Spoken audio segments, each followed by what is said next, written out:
any transformative idea in the past has been met with wonder, but often also with rejection and with fear.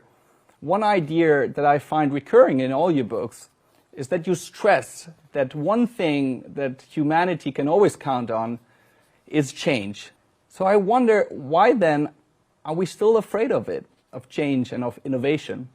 First, because it's inconvenient to start again, to learn new things. It's not easy. And secondly, it's very often dangerous.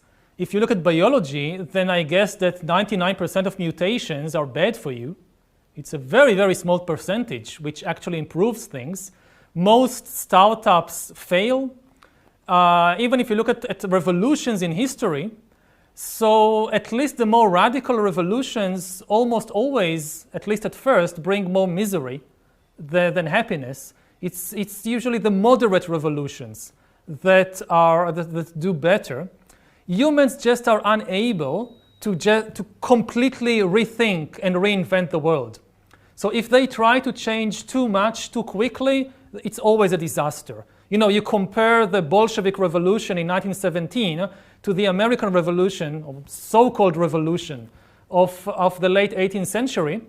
And one of the reasons the American Revolution did much better is because it tried to change much less. And when you look at the broad sweep of history, so especially if you're a kind of, the average person, many of the big revolutions that we today celebrate in hindsight, they did not improve the life of the ordinary individual.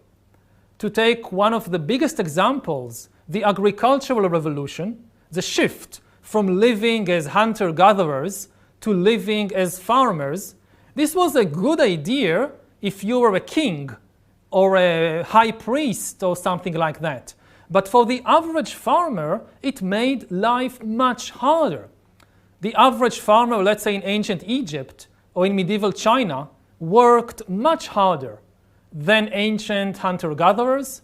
She or he got a worse diet in return. They suffered much more from diseases. Most of the infectious diseases and epidemics in history, they started with agriculture. They did not bother at all the hunter-gatherers. And on top of all that, you had to deal with all the social and political inequality that emerged with agriculture, that wasn't there before. So if you're living at the beginning of the agricultural revolution and you are apprehensive about these new ideas and new gadgets, you are absolutely right to be apprehensive about them.